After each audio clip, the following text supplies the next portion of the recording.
Film ফেস্টিভ্যালে আমার শ্বশুর আমার প্রতি তার প্রেম প্রকাশ করেছেন। আমি হতভম্ব হয়ে গেলাম যখন আমার শ্বশুর অমিতবাবু বললেন, শ্বশুরের সাথে ফিল্ম ফেস্টিভ্যালে গিয়েছিলাম। আমার স্বামী ব্যবসার কাজে বিদেশে। হঠাৎ হলের অন্ধকারে অনুভব করলাম শ্বশুরের হাত আমার হাতে। ফিল্ম শেষে কারে ফিরতে ফিরতে হঠাৎ কারের মাঝে থেমে তিনি বললেন, তোমাকে যখনই দেখি তখনই মনে হয় তুমি আমার জন্য সৃষ্টি হয়েছিলে, কিন্তু আমার ছেলে তোমাকে পেয়ে গেল। কিন্তু আমি আর চুপ থাকতে পারছি না, আমি তোমাকে বিয়ে করতে চাই, আমার স্ত্রী হিসেবে পেতে চাই। আমার স্বামী ব্যবসার কাজে বিদেশে গিয়েছিলেন। আমার শ্বশুর অমিতবাবু আমাকে বললেন শহরে একটি আন্তর্জাতিক ফিল্ম ফেস্টিভ্যাল হচ্ছে, আমরা যাব নাকি? আমি বেশ উৎসাহিত হয়ে রাজি হলাম। আমার শ্বশুর প্রায়ই আমাকে বন্ধুর মতো ব্যবহার করেন, নতুন বই বা ফিল্মের কথা বলেন। আমরা একটি ফরাসি ফিল্ম দেখতে গিয়েছিলাম। অন্ধকার হলে হঠাৎ অনুভব করলাম অমিতবাবুর হাত আমার হাতের উপর। আমি ভেবেছিলাম ভুল হয়েছে, তিনি আর্মরেস্টে হাত রাখতে গিয়ে আমার হাতে রেখেছেন। আমি হাত সরিয়ে নিলাম। ফিল্ম শেষে আমরা গাড়িতে ফিরছিলাম। হঠাৎ অমিতবাবু গাড়ি একটা নির্জন জায়গায় থামিয়ে দিলেন। আমি জিজ্ঞেস করলাম, কি হয়েছে শ্বশুরবাবু? তার উত্তর শুনে আমি স্তব্ধ হয়ে গেলাম। শ্বশুরবাবু, এসব কি বলছেন আপনি? আমি ভয়ে কাঁপতে লাগলাম। আপনি আমার শ্বশুর, আমার বাবার বয়সী। বয়স শুধু একটা সংখ্যা বুমা। অমিতবাবু আমার দিকে ঝুঁকে এলেন। আমি দেখেছি তুমি সুখী নও। আমার ছেলে তোমাকে সময় দেয় না, ভালোবাসা দেয় না। আমি তোমাকে সেই ভালোবাসা দিতে পারি। এই গল্পটি সম্পূর্ণ শুনলে আপনাদের পানি অটোমেটিক বের হয়ে যাবে, সো যত দ্রুত সম্ভব হাতের কাছে টিস্যু নিয়ে বসে পড়ো। বিছানার চাদর যেন নষ্ট না হয় সেটা সম্পূর্ণ খেয়াল রাখার অনুরোধ জানিয়ে গল্পটি এখন শুরু করব। তার আগে সর্বশেষ অনুরোধ, দয়া করে এমন পানি বের করার গল্প নিয়মিত শুনতে আমাদের চ্যানেলটি সকলেই সাবস্ক্রাইব করুন। ধন্যবাদ। হ্যালো বন্ধুরা, আমার নাম শ্রাবন্তী রায়। আমার বয়স ৪২ বছর। আমার স্বামীর নাম অনিন্দ রায়, বয়স ৪৫ বছর। আমাদের ২ সন্তান, অর্ণব আর দীপা। অর্ণব ১৯ বছর বয়সী, কলেজে পড়ে। দীপা ১২ বছর বয়সী, স্কুলে যায়। আজ আমি তোমাদের একটি অবিশ্বাস্য ঘটনার কথা বলবো। এমন একটি ঘটনা যার কথা কোনোদিন কারো কাছে বলিনি। আমার অনিন্দ ব্যবসার কাজে প্রায় বিদেশে যায়। গত বছর অক্টোবরে সে সিঙ্গাপুরে গিয়েছিল একটা কনফারেন্সে। আমার শ্বশুর অমিতবাবু আমাকে বললেন, বুমা, শহরে একটা ইন্টারন্যাশনাল ফিল্ম ফেস্টিভ্যাল চলছে। তোমার কি যাবার ইচ্ছে আছে? সত্যি বলতে আমি বেশ খুশি হয়েছিলাম। অনিন্দ কখনো আমাকে এসব জায়গায় নিয়ে যায় না। ওর কাছে শুধু ব্যবসা আর টাকা। আমি বললাম, অবশ্যই যাব শ্বশুরবাবু। অমিতবাবু ৭০ বছর বয়সী হলেও খুব প্রাণবন্ত। উনি একজন অবসরপ্রাপ্ত অধ্যাপক। সাহিত্য, সিনেমা, সঙ্গীত সবকিছুতে রুচি আছে। আমার শাশুড়ি মারা গেছেন ৫ বছর আগে। তারপর থেকে অমিতবাবু একা থাকেন। মাঝে মাঝে অনিন্দর অনুরোধে আমাদের বাড়িতে এসে থাকেন। বাচ্চাদের সাথে খুব ভাব। আমার সাথেও ভাব ভালো। আমাকে মেয়ের মতো দেখেন। বিকেল ৫টায় অমিতবাবু এসে হাজির। একটা ফরাসি ফিল্ম দেখব বলে ঠিক করলাম আমরা। আমি সাজগোজ করে প্রস্তুত হলাম। একটা সবুজ শাড়ি পরলাম, হালকা মেকআপ করলাম। বাহ, আজকে তো দারুণ লাগছে, অমিতবাবু বললেন আমাকে দেখে। আমি একটু লজ্জা পেয়ে বললাম, ধ্যাৎ, আপনিও না। ফিল্ম হলে পৌঁছে দেখলাম অনেক ভিড়। সবাই সাজগোজ করে এসেছে। আমরা হলে ঢুকে আমাদের সিটে বসলাম। ফিল্মটা শুরু হলো। একটা প্রেমের গল্প, তবে খুব অদ্ভুত। এক মহিলা তার মৃত স্বামীর আত্মাকে দেখতে পায় আর তার সাথে কথা বলে। ফিল্মের মাঝামাঝি আমি হঠাৎ অনুভব করলাম অমিতবাবুর হাত আমার হাতের উপর। আমি ভাবলাম উনি ভুল করে আর্মরেস্টের বদলে আমার হাতে হাত রেখেছেন। আমি চুপি চুপি হাত সরিয়ে নিলাম। ফিল্ম শেষে আমরা গাড়িতে ফিরছিলাম। রাত তখন ৯টা। অমিতবাবু গাড়ি চালাচ্ছিলেন। হঠাৎ তিনি একটা নির্জন রাস্তায় গাড়ি থামালেন। আমি অবাক হয়ে জিজ্ঞেস করলাম, কি হয়েছে শ্বশুরবাবু? এখানে গাড়ি থামালেন কেন? অমিতবাবু আমার দিকে তাকালেন। উনার চোখে এমন একটা দৃষ্টি ছিল যা আমি আগে কখনো দেখিনি। উনি বললেন, শ্রাবন্তী, তোমাকে একটা কথা বলতে চাই অনেক দিন ধরে। কি? আমি বললাম, বলুন না গি। তোমাকে যখনই দেখি তখনই মনে হয় তুমি আমার জন্য সৃষ্টি হয়েছিলে, কিন্তু আমার ছেলে তোমাকে পেয়ে গেল। কিন্তু আমি আর চুপ থাকতে পারছি না, আমি তোমাকে বিয়ে করতে চাই, আমার স্ত্রী হিসেবে পেতে চাই। শ্বশুরবাবু, এসব কি বলছেন আপনি? আমি ভয়ে কাঁপতে লাগলাম। আপনি আমার শ্বশুর, আমার বাবার বয়সী। বয়স শুধু একটা সংখ্যা। বুমা, অমিতবাবু আমার দিকে ঝুঁকে এলেন। আমি দেখেছি তুমি সুখী নও। আমার ছেলে তোমাকে সময় দেয় না, ভালোবাসা দেয় না। আমি তোমাকে সেই ভালোবাসা দিতে পারি। আমি চুপ করে থাকলাম। কি বলবো বুঝতে পারছিলাম না। অমিতবাবু আমার হাত ধরলেন। আমি জানি তুমি অবাক হয়েছ। কিন্তু ভেবে দেখো, আমাদের মধ্যে যে সম্পর্ক, তা কি শুধুই পারিবারিক? তুমি কি কখনো লক্ষ্য করনি আমি কিভাবে তোমার দিকে তাকাই? কিভাবে তোমার কথা শুনি? কিভাবে তোমার জন্য অপেক্ষা করি? আমি বললাম, শ্বশুরবাবু, আমি বাড়ি যেতে চাই। না, তুমি ঠিক বুঝতে পারছ না। অমিতবাবু আরও ঝুঁকে এলেন। তখনই আমার ফোন বেজে উঠল। অর্ণব ফোন করেছিল।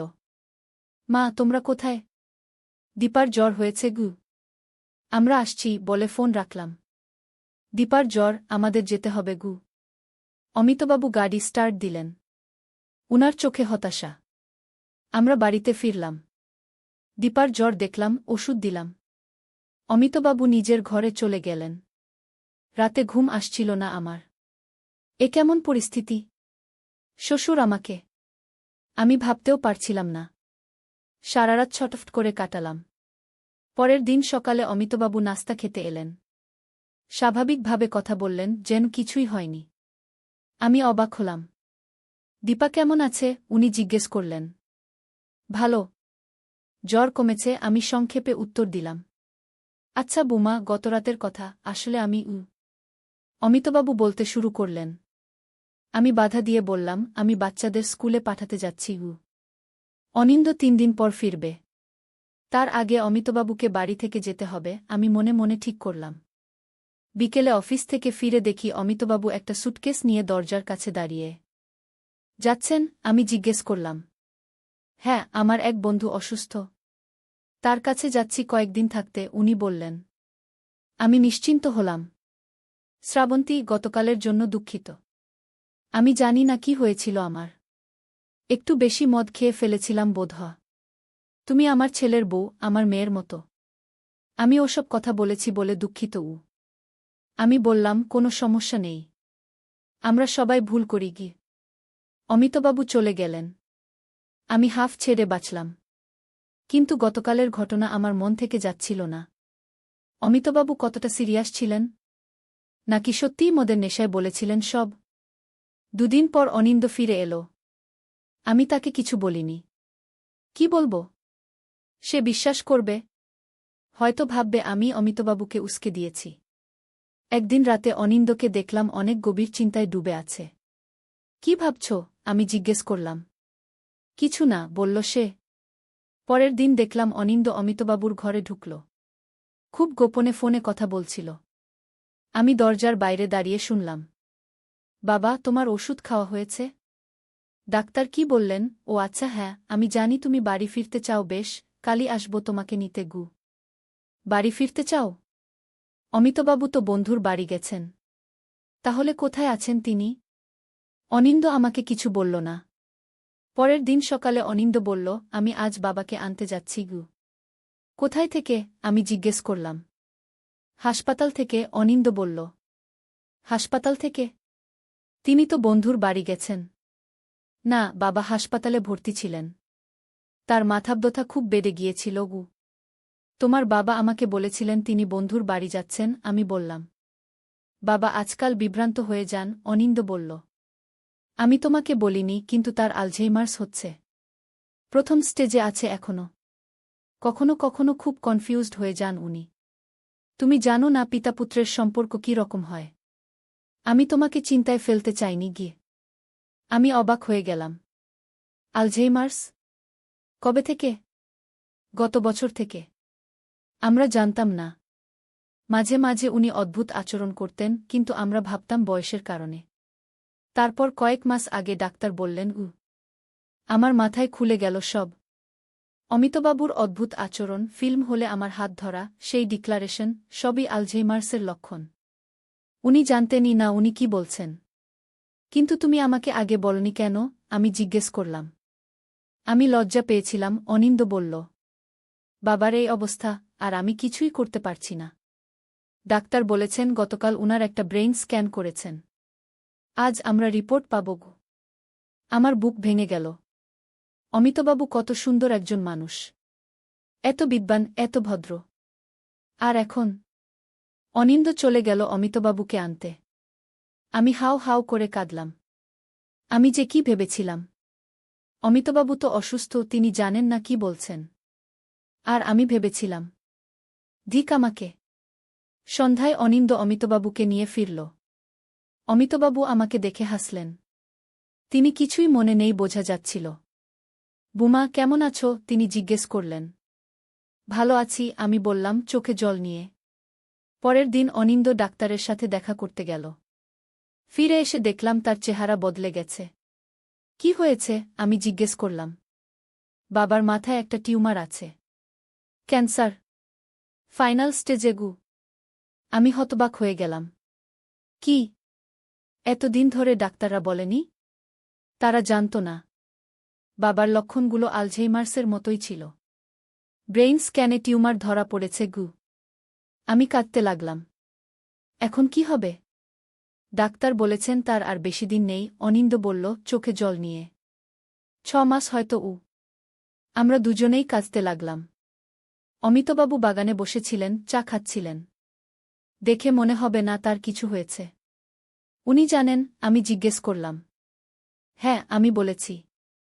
উনি শুধু হাসলেন ঘু। সেই দিন থেকে আমরা অমিতবাবুকে আমাদের বাড়িতেই রেখে দিলাম।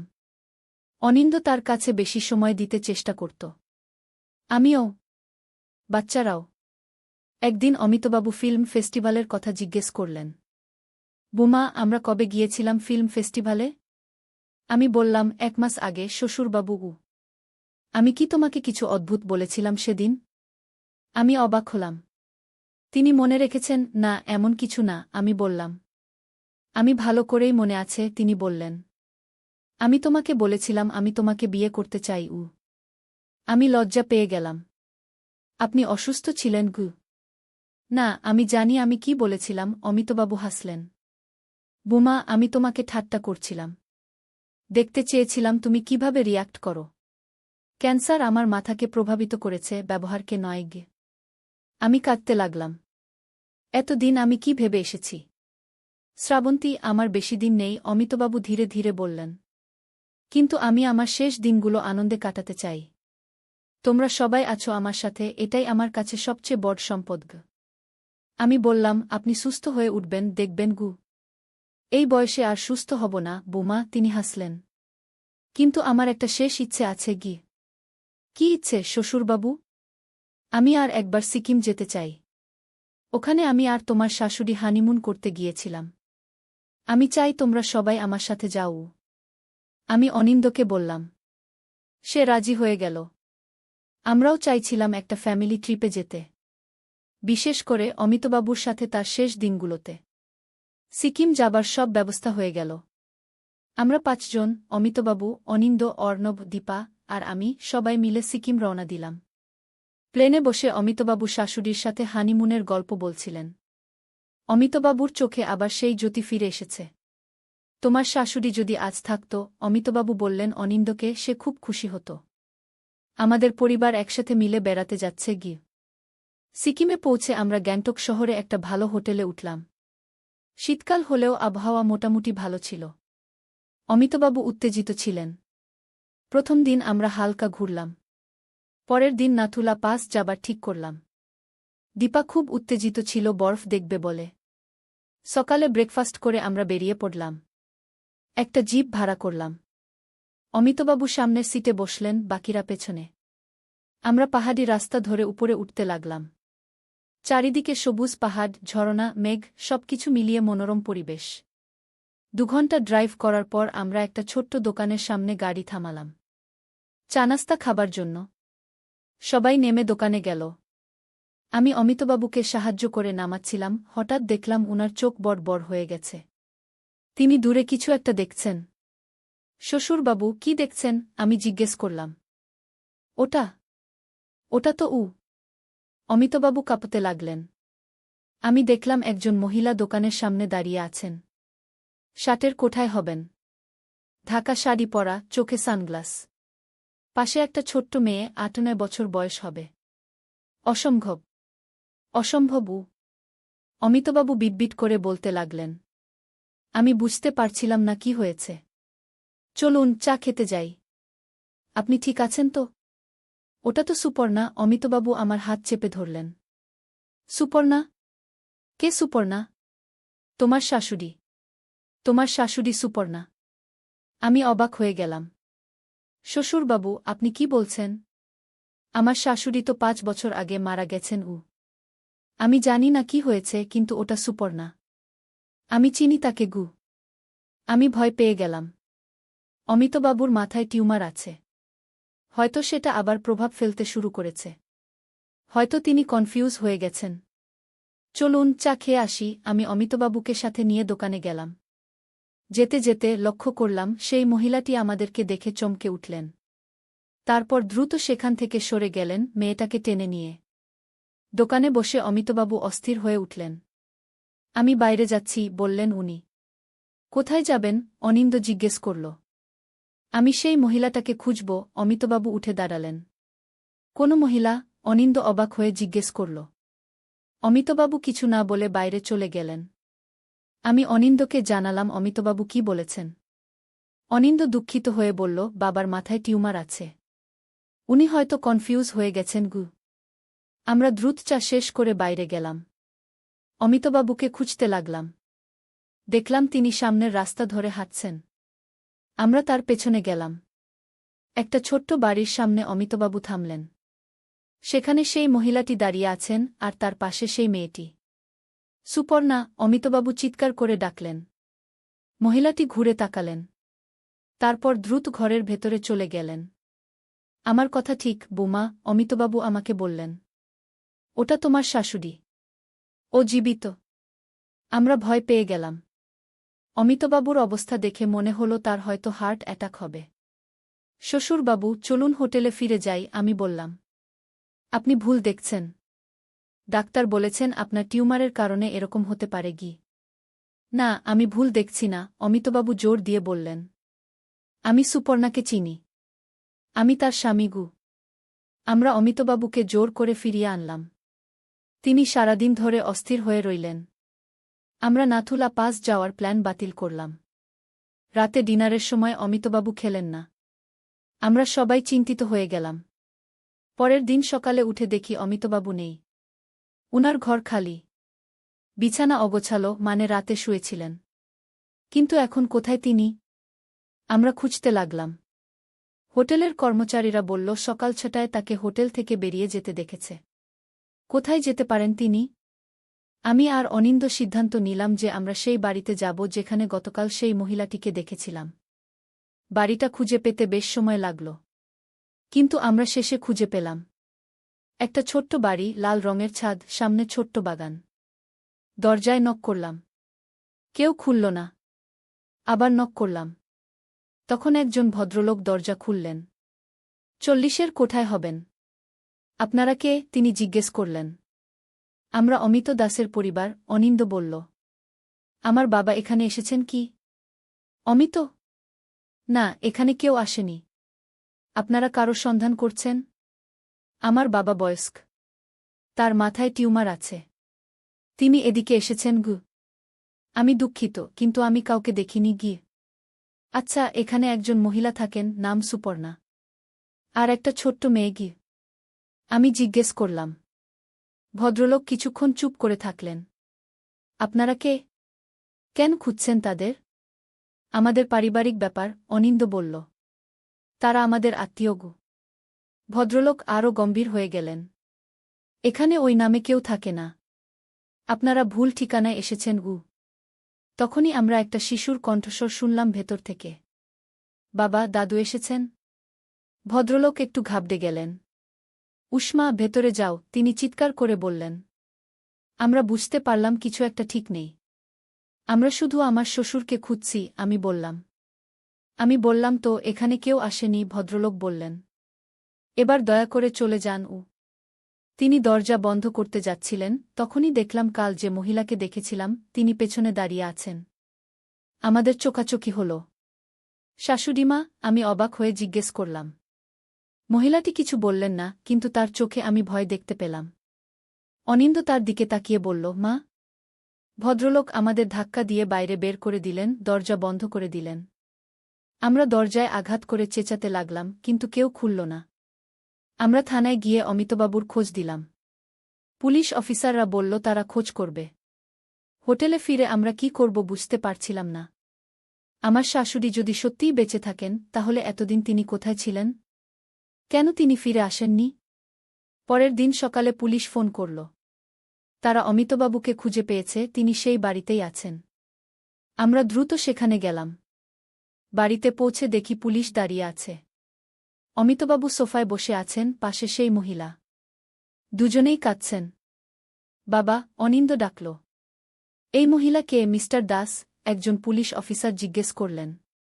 আমার স্ত্রী, অমিতবাবু বললেন। সুপর্ণা দাস, যাকে 5 বছর আগে মৃত বলে জানানো হয়েছিল। সবাই অবাক হয়ে এই মহিলার দিকে তাকালাম। তিনি আমার শাশুড়ি? হ্যাঁ, আমি সুপর্ণা দাস, মহিলাটি বললেন, চোখ মুছে। আমি মরিনি। আমি ছদ্মবেশে লুকিয়েছিলাম। অনিন্দ অবাক হয়ে তার মায়ের দিকে তাকিয়ে রইল। এসব কি হচ্ছে, মা? তুমি বেঁচে আছো? কিন্তু আমরা তোমাকে শ্মশানে নিয়ে গিয়েছিলাম। সেখানে কে ছিল তাহলে? কেউ না, সুপর্ণা বললেন। শবদেহ ছিল না। আমি পালিয়ে এসেছিলাম। কেন? অনিন্দ জিজ্ঞেস করল। সুপর্ণা একটু চুপ করে থেকে বললেন, আমি ভয় পেয়েছিলাম। কিসের ভয়? সুপর্ণা সেই ভদ্রলোকের দিকে তাকালেন, যিনি গতকাল আমাদের সাথে কথা বলেছিলেন। ইনি সুব্রত বোস, আমার দাদার ছেলে, আমার ভাইপো। তারপর সুপর্ণা আমাদের বললেন যে অমিতবাবু আর তার বিয়ের আগে তিনি সুব্রতকে ভালোবাসতেন। কিন্তু তাদের পরিবার রাজি হয়নি বিয়েতে। তখন তাকে জোর করে অমিতবাবুর সাথে বিয়ে দেওয়া হয়। সুপর্ণা অমিতবাবুকে ভালোবাসতেন, কিন্তু সেই পুরনো প্রেম ভুলতে পারেননি। বছর 5 আগে সুব্রতা ফিরে এসেছিলেন তার জীবনে। তিনি বিধবা ছিলেন। সুপর্ণা তাকে নিয়ে পালিয়ে এসেছিলেন সিকিমে। একটা ছোট্ট মেয়ে দত্তক নিয়েছিলেন। কিন্তু মা, তুমি আমাদের বলতে পারতে, অনিন্দ বলল। আমরা সবাই কত কষ্ট পেয়েছি। আমি ভয় পেয়েছিলাম তোমার বাবা আমাকে ক্ষমা করবেন না, সুপর্ণা বললেন। আমি একজন বিবাহিত মহিলা, আমি পরিবার ছেড়ে পালালাম। আমি তোমাকে ক্ষমা করতে প্রস্তুত ছিলাম, অমিতবাবু বললেন। কিন্তু তুমি আমাকে সুযোগ দিলে না। পুলিশ আমাদের বলল এটা একটা পারিবারিক ব্যাপার। তারা চলে গেল। আমরা সবাই মিলে কথা বললাম, কাঁদলাম, হাসলাম। অনিন্দ তার নতুন বোনের সাথে পরিচিত হল, উষ্মা। আমি আমার শাশুড়িকে আবার ফিরে পেলাম। অমিতবাবু বললেন, সুপর্ণা, আমি বেশিদিন বাঁচব না। আমার মাথায় ক্যান্সার। কিন্তু আমি আমার শেষ দিনগুলো তোমার সাথে কাটাতে চাই। যদি তুমি আবার আমার সাথে থাকতে রাজি হওই। সুপর্ণা কাঁদতে কাঁদতে বললেন, আমি যাব। তুমি আমাকে ক্ষমা করো বা না করো, আমি যাব। সুব্রতা বললেন, আমি চাই যে সুপর্ণা খুশি থাকুক। আমি আর তাকে আটকাব না। আমরা সবাই কলকাতা ফিরে গেলাম। সুপর্ণা, অমিতবাবু, অনিন্দ, আমি, অর্ণব, দীপা আর ছোট্ট উষ্মা, সবাই মিলে একটা বড় পরিবার। অমিতবাবুর অসুখ ছিল ঠিকই, কিন্তু তিনি আরও 2 বছর বেঁচে ছিলেন। 2 বছর তিনি এই নতুন পুনর্মিলিত পরিবারের সাথে কাটিয়েছিলেন। যখন তিনি চলে গেলেন, তিনি যেন ঘুমিয়ে পড়লেন, সুপর্ণার হাত ধরে। শান্তিতে, ভালোবাসায়। আজ 5 বছর পরে আমাদের পরিবার এখনও একসাথে আছে। উষ্মা বড় হয়েছে, অর্ণব বিয়ে করেছে, দীপা কলেজে পড়ে। সুপর্ণা আমাদের সাথেই থাকেন। সুব্রতা মাঝে মাঝে আসেন, আমাদের সাথে সময় কাটান। অদ্ভুত এই জীবন। এক রহস্যময় ফিল্ম ফেস্টিভ্যাল থেকে শুরু করে এক রোমাঞ্চকর অ্যাডভেঞ্চারে পরিণত হল, শেষে ফিরে এলো ভালোবাসার বন্ধনে। এই গল্প আমি কাউকে বলিনি আগে। আজ তোমাদের বললাম। আশা করি তোমাদের ভালো লেগেছে আমার গল্প। ধন্যবাদ শোনার জন্য।